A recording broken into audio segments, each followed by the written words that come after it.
Mensagem do dia, com o pastor Marcelo Gomes. Estas são as palavras do Amém, a testemunha fiel e verdadeira, o soberano da criação de Deus. Conheço as suas obras, sei que você não é nem frio nem quente. Melhor seria que você fosse frio ou quente. Assim, porque você é morno, não é frio nem quente, estou a ponto de vomitá-lo da minha boca. Você diz: estou rico, adquiri riquezas e não preciso de nada. Não reconhece, porém, que é miserável, digno de compaixão, pobre, cego e que está nu. Dou-lhe este conselho: compre de mim ouro refinado no fogo e você se tornará rico. Compre roupas brancas e vista-se para cobrir a sua vergonhosa nudez. E compre colírio para ungir os seus olhos e poder enxergar. Repreendo e disciplino aqueles que eu amo. Por isso seja diligente e arrependa-se. Eis que estou à porta e bato. Se alguém ouvir a minha voz e abrir a porta, entrarei e cearei com ele e ele comigo. Ao vencedor darei o direito de sentar-se comigo em meu trono, assim como eu também venci e sentei-me com o meu Pai em seu trono. Aquele que tem ouvidos, ouça o que o Espírito diz às igrejas. Louvado seja o Senhor pela sua palavra. O filósofo austríaco Wittgenstein, filósofo da linguagem, sintetizou do seguinte modo um dos maiores desafios, um dos maiores riscos da vida humana.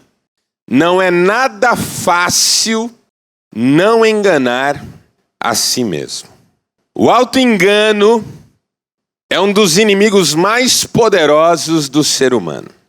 Eduardo Gianetti, num livro que leva esse título, Auto-engano, disse que cedo na vida uma pessoa aprende que é mais fácil enganar as outras se ela realmente sentir as emoções próprias daquele engano. Por exemplo, uma criança perceberá cedo que ela consegue enganar, não no sentido moral, mas no sentido das defesas da criança, os seus pais, se ela de fato sentir aquelas emoções ao invés de só fingi-las. Você que tem filhos pequenos sabe como é que é. Seu filho quer fazer manha, quer atenção, mas ele fará parecer que ele de fato está sofrendo muito naquele momento. Meu sobrinho quer atenção, ele chora. Mas ele chora com tanta convicção que o lábio dele treme. Ele tem 1 ano de idade. Ele não quer ficar na cadeirinha, ele quer descer. Então ele começa a chorar. Mas ele chora com um grau de sofrimento que os lábios dele tremem e começam a mudar de cor. Porque sustentar o engano, Eduardo Gianetti defende, ao longo da vida, não é uma tarefa fácil. Há muitos perigos, muitas ameaças, você pode cair em contradição, você pode cometer deslizes. Mas você terá muito mais chances de ser bem-sucedido se antes de enganar outros, de fato acreditar que aquilo é verdade para você. E é aí que a gente migra do engano ativo, frio, calculista, para o engano que é fruto, na verdade, do auto-engano. Nós mentimos primeiro a nós mesmos e depois tentamos convencer os outros a esse respeito. Isso na vida espiritual é um oceano ilimitado. Nós sabemos que não podemos enganar a Deus. Nós sabemos que não há necessidade nenhuma de enganarmos os irmãos nesse sentido. Mas como é difícil lidar com esta verdade, iniciamos uma trajetória de auto-engano que consiste em dizermos para nós mesmos que está tudo bem, que Deus vai entender, que nós não somos tão ruins quanto parece, que a gente até faz coisas boas. Olha só o fulano, eu que ajudei. Olha só esse templo, minha família ajudou a construir. Olha só esse ministério, foi o meu sobrinho que cuidou disso a vida inteira. Teve uma época que essa igreja estava por um fio, lutas, crises, divisões, foi a minha família que ficou aqui. Jeitos de dizer para si mesmo, ainda que eu não tenha compromisso com Deus, ainda que eu não ame o Senhor, ainda que a palavra não me toque mais, eu sou uma boa pessoa. Deus há de convir comigo que a minha participação nessa igreja é importante. Deus há de condescender comigo que, afinal de contas, eu fiz o que podia ter feito. Deus sabe que eu não podia ter ido além disso. São tantas questões em que o auto-engano toma conta do nosso coração. Quando eu digo, por exemplo, Deus sabe que eu não consigo perdoar. Deus sabe que o meu casamento acabou. Deus sabe que tudo que eu quero é ser feliz. Nem a Bíblia diz isso. Nem ninguém que ama a Deus diz isso, mas eu digo para mim mesmo e começo a acreditar nisso, como a criança que tudo que quer é descer do cadeirão. Mas ela vai fazer parecer para os seus pais que o seu sofrimento é digno de compaixão, a ponto deles atirarem do cadeirão e realizar a sua vontade. Auto-engano consiste em fazer parecer que o que eu sinto e penso é tão real e verdadeiro que até Deus concorde e me tire do cadeirão. O problema da igreja em Laodiceia, sem dúvida nenhuma, o auto-engano. Uma igreja que pensava de si o que Deus não pensava dela.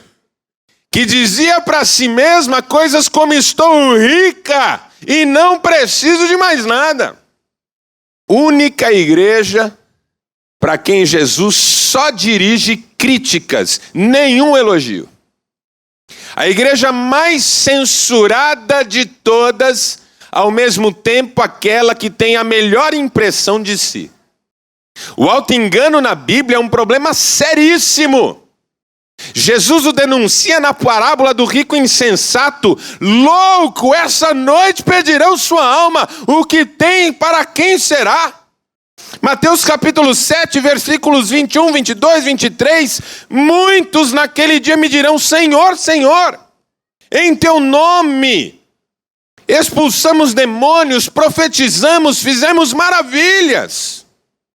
A igreja de Laodiceia, um exemplo concreto da força do auto-engano na vida espiritual. E nós aprendemos algumas lições com essa igreja que eu gostaria de compartilhar com você. Primeira, o auto-engano faz com que percamos a noção do nosso real propósito.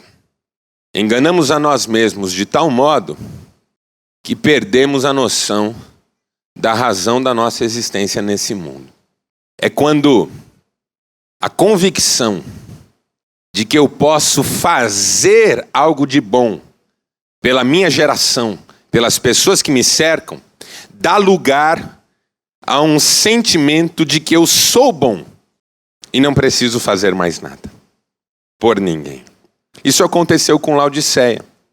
Jesus diz para essa igreja, versículo 15, conheço as suas obras. Você não é frio nem quente. Antes você fosse frio ou quente. Mas porque você é morno, nem frio nem quente, estou a ponto de vomitá-lo da minha boca. Palavras duras de Jesus. Mas que Laodiceia entendeu muito bem. Por quê? A cidade de Laodiceia fazia parte de um conjunto de 3 cidades que ficaram conhecidas na história como as cidades do Vale do Rio Lico. Eram elas Laodiceia, mais ao norte Hierápolis e mais ao leste Colossos. E o rio Lico era um rio que cortava a região dessas 3 cidades, uma região de águas em abundância. Só que em Hierápolis tinha um fenômeno interessante, as águas eram termais, eram águas quentes, como no Brasil nós temos Caldas Novas, por exemplo. Pousada do Rio Quente. Ou aqui, pertinho de nós, Jurema, Termas de Jurema. Fazer um sorteio de uma viagem. Lugar de águas termais, quentes. São águas terapêuticas. Ajudam na cura de várias enfermidades. Quando as águas do Rio Lico chegavam a Colossos, mais ao leste de Laodiceia, elas já estavam frias, geladas. Eram águas refrescantes. No calor, as pessoas iam banhar-se nessas águas. Mas qual era o problema de Laodiceia? Que na passagem por Laodiceia a água era morna. Então ela não era nem terapêutica, como as águas quentes de Herápolis, nem refrescante como as águas de Colossos. As pessoas não iam para Laodiceia por causa da água. Se alguém queria águas termais, Herápolis. Se alguém queria águas de banhos refrescantes, de lazer, Colossos. Laodiceia, nesse aspecto, não tinha o menor atrativo. As águas de Laodiceia não faziam diferença para ninguém. É isso que Jesus está dizendo para a igreja. Você é como as águas da sua cidade, nem cura, nem refresca. Nem abençoa, nem alivia. Nem restaura, nem fortalece. A sua presença na sociedade se tornou inócua. Você tem recursos, você tem dinheiro, você tem estrutura, você tem templo, você tem história, mas você não tem mais relevância. Você pode morrer hoje e ninguém vai sentir falta. Uma igreja que perdeu a sua capacidade de ser transformadora. O auto-engano diz: o meu direito à existência se dá porque eu sou bom. Mas Jesus diz: o seu direito à existência se dá porque Deus tem um propósito para você. E uma igreja precisa ter consciência de que ela está nesse mundo, não por direito adquirido, mas por plano divino. Não para desfrutar da vida, mas para ser uma bênção. Não fostes vós que escolhestes a mim, disse Jesus.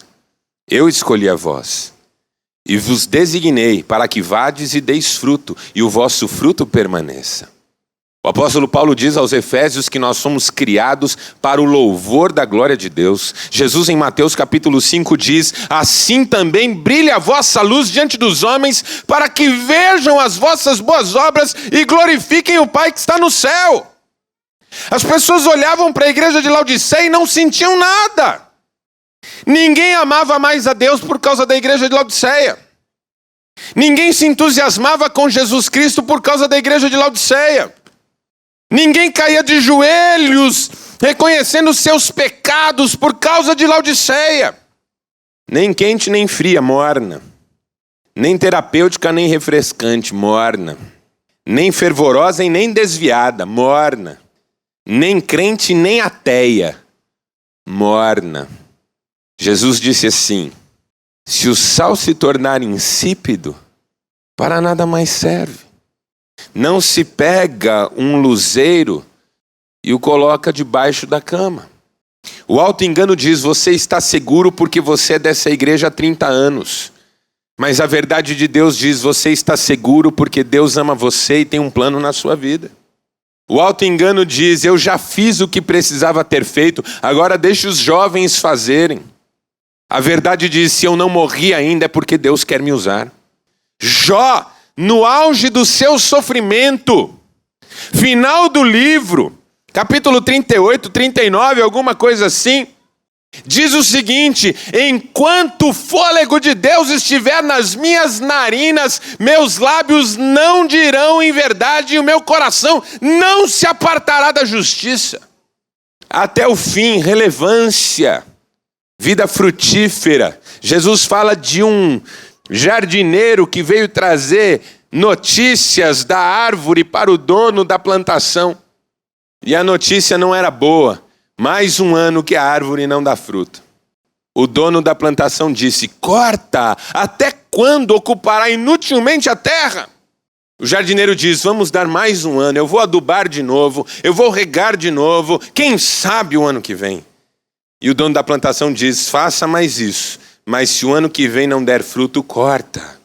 Jesus em João capítulo 15 diz: todo ramo que estando em mim produz fruto, o Pai o limpa para que produza mais ainda. Mas todo ramo que estando em mim não produz fruto, o Pai corta. Por quê, irmãos?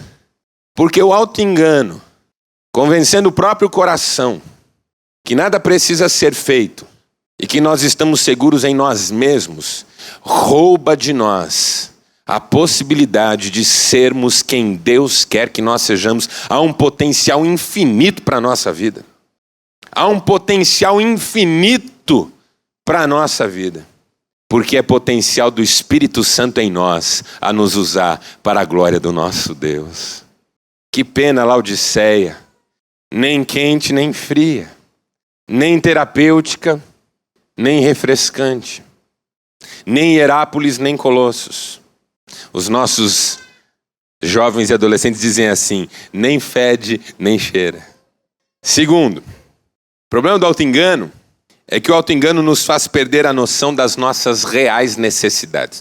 Ele faz com que nós percamos a noção do nosso real propósito, faz com que nós percamos a noção das nossas reais necessidades. Veja o versículo 17. Você diz: estou rico, adquiri riquezas, não preciso de nada. Não reconhece que é miserável, digno de compaixão, pobre, cego e nu. Dou-lhe este conselho: compre de mim ouro refinado no fogo e você se tornará rico. Compre roupas brancas e vista-se para cobrir a sua vergonhosa nudez. Compre colírio para ungir os seus olhos e poder enxergar. Laodiceia tinha perdido a percepção das suas reais necessidades. E a experiência da provisão tomou lugar da experiência com o provedor. Era uma igreja que tinha muitas coisas, porque estava numa cidade que tinha muita coisa. Laodiceia era uma cidade muito rica, se você quer saber. Havia muito dinheiro em Laodiceia. Por quê? Primeiro porque Laodiceia era um centro bancário importantíssimo para toda a região. Havia muito ouro de muitas cidades da região depositados em Laodiceia. Laodiceia era a Suíça daquela época. Segundo, Laodiceia era um centro médico especializado em 2 órgãos do corpo humano, ouvidos e olhos. Laodiceia produzia um pó chamado pó frígio, que era usado para o tratamento dos olhos e era considerado na época um produto milagroso. Pessoas de todas as regiões vinham a Laodiceia para tratar dos olhos. E Laodiceia ainda era um centro têxtil. Eu disse que era uma Suíça, era também uma Cianorte. A produção de tecidos e vestimentas em Laodiceia era tipo exportação. Então, centro bancário, centro médico e centro têxtil, dinheiro em Laodiceia não era problema. Os crentes da igreja em Laodiceia eram ricos porque todos na cidade tinham dinheiro. Por causa do seu ouro, Laodiceia dizia: estou rica. Por causa de seu colírio mágico, Laodiceia dizia: nós vemos bem. Por causa de sua indústria têxtil, Laodiceia dizia: nem Salomão em toda a sua glória se vestiu como nós nos vestimos. Mas quando Jesus fala com Laodiceia, Jesus diz: você não tem ideia que você é miserável, cego e nu. Porque você tem roupas no guarda-roupa a perder de vista. Como o marido que comprou uma pequena bicicleta para o closet da esposa, só para ela não cansar. Você acha que está vestido. Porque você exporta o seu colírio e recebe pessoas de todo mundo para pingar o colírio que você produz nos olhos, você acha que você enxerga. Porque você tem um sistema bancário sem precedentes no mundo antigo, você acha que você é rica. Mas eu é que sei quem você é, porque eu sou o Amém. A última palavra quem diz sou eu. Eu sou a testemunha fiel e verdadeira. Eu vejo tudo e eu sei o que está acontecendo. Eu sou o soberano da criação. Eu que entendo o que tem valor e o que não tem. A autoridade de Jesus para criticar essa igreja está no versículo 14. Quem fala é o Amém. A última palavra é dele.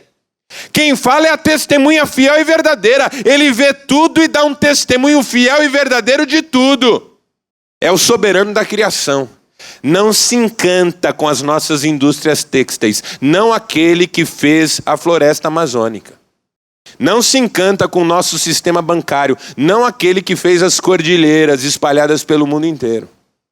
Não se encanta com os nossos colírios, não aquele que fez o nosso corpo e cura todas as nossas enfermidades. Auto-engano. Tenho coisas, olha quantas coisas lindas eu tenho. Eu só posso ser bom. Olha a minha fazenda, olha a minha casa na praia, olha o meu apartamento de cobertura, olha o meu carro importado. Eu só posso ser bom. Deus não ia me abençoar assim se eu não fosse bom. Cuidado, irmão. Quando o seu emprego deixa de ser bênção na sua vida e passa a ser um atestado de que você é melhor do que qualquer pessoa. Cuidado. Jesus pode estar olhando para você e dizendo, mal você sabe que é um desempregado. Ainda que seja diretor executivo da maior empresa dessa região. Mal você sabe que anda a pé, ainda que tenha o carro mais cobiçado da sua geração. Mal você sabe que não tem nada, ainda que tenha tudo que o mundo possa oferecer. Laodiceia, auto-engano. Estou rica, não preciso de mais nada. Ah, você nem sabe que é digna de compaixão. Terceiro, para terminar. O auto-engano faz com que nós percamos a noção do nosso real privilégio. Perdemos a noção do nosso real propósito, perdemos a noção das nossas reais necessidades e finalmente perdemos a noção do nosso real privilégio, que é quando o relacionamento perde lugar para a religião. Veja o versículo 19. Primeiro, eu repreendo e disciplino aqueles a quem eu amo. Se por alguma razão você sente nesta manhã que Deus está falando duramente com seu coração, eu quero te convidar a dar glória a Deus. Significa que Deus ama você. Porque Ele só repreende e disciplina quem Ele ama. Quem eu não amo, que viva a sua vida. Quem eu não amo, que siga seu caminho. Quem eu não amo não me afeta, e porque não me afeta, não tira de mim nenhum tipo de rompante de moralidade, ou de correção, ou de repreensão, porque eu nem ligo. Quer beber, bebe. Quer dirigir, bêbado, dirige. Quer acabar com o seu casamento, acaba. A vida é sua. Mas Deus não, Deus nos ama. E porque Ele nos ama, Ele diz, a vida não é sua não, a vida é nossa. Porque o que afeta você, afeta a mim. Eu sou teu Deus, eu sou teu Pai, eu amo você e eu cuido de você e eu tenho planos lindos na sua vida. Então eu vou pegar no seu pé, sim, Senhor. Não vou deixar você à deriva, nem a sua própria sorte. Vai ter que me engolir, como disse o filósofo. Segundo, eu estou à porta e bato. Eu estou à sua procura. É triste que Jesus tenha que dizer isso para uma igreja. É triste. Vamos ser sinceros. É deprimente que Jesus tenha que dizer para uma igreja, eu estou à porta e bato. Ou seja, eu estou fora. Contudo, estou à porta e bato. Não desisto. Não vou embora. Não finjo que não é comigo. Estou à porta e bato, aguardando que alguém ouça minha voz, abra a porta e coma comigo. Meu irmão, o auto-engano diz que você só precisa cumprir um protocolo religioso, mas a verdade de Deus diz que você pode se sentar à mesa de Jesus. Versículo 21, terceiro. Ao vencedor darei o direito de sentar-se comigo em meu trono. Laodiceia se gabava de um colírio, de uma fábrica de roupa, de uma rede bancária. Jesus está dizendo para essa igreja que o vencedor vai se sentar no trono da glória. Porque Ele é o soberano da criação, Ele pode estender a quem Ele quiser esse privilégio. Por que é que eu vou me encantar com a minha rede bancária, com a minha conta corrente, com a minha poupança gorda, se eu tenho a promessa de sentar no trono do meu Deus? Por que é que eu me gabo do meu carro do ano, se eu tenho a promessa de sentar no trono do meu Pai? Todas essas coisas são só sombra e muito mal projetada na parede daquilo que há de vir. E nós não nos guiamos por vista, nós nos guiamos por fé. Duas coisas que vão nos ajudar. Primeiro, quando Jesus ameaça de vomitar a igreja da sua boca. É difícil digerir uma igreja que perdeu a compreensão do seu propósito, que perdeu a compreensão das suas necessidades mais profundas, que perdeu a compreensão do seu privilégio. O que Jesus está dizendo é que longanimidade é paciência estendida, porém não ilimitada. É longa, mas não é sem fim. Uma igreja precisa acordar a tempo. E segundo, ele diz: aconselho-te que de mim compres. É interessante que Jesus aconselhe a igreja de Laodiceia e não dê tantas ordens. Considere mais um conselho do que um mandamento, porque uma igreja que se auto-engana, ela se torna tão desobediente que tem uma hora que você nem pode mandar mais. Você tem que dizer: olha, eu te aconselho. Quando você tem que dizer para uma pessoa: olha, o meu conselho, é porque você sabe que as pessoas já endureceram o coração. Porque senão você diria: a Bíblia manda fazer isso. Se eu digo para um marido: rapaz, a Bíblia manda você perdoar sua esposa, amá-la e entregar a sua vida por ela como Cristo entregou pela igreja, eu estou considerando que eu estou diante de um obediente. Mas quando eu considero que eu estou diante de alguém com o coração endurecido, eu digo assim: olha, na minha opinião, eu acho que você podia procurar ajuda. Eu acho que você podia fazer assim. Quando a gente está diante de alguém cujo coração está endurecido, a gente pisa em ovos. Porque um coração aberto, você pode ser franco e direto. Faça isso. Jesus disse para aquele homem: faça isso e viverás. Mas para essa igreja ele tem que dizer: olha, eu vou te dar um conselho. Porque eu não tenho convicção de que você vai aceitar esse desafio. Você está hoje pedindo a Deus que dê uma ordem ou que dê um conselho?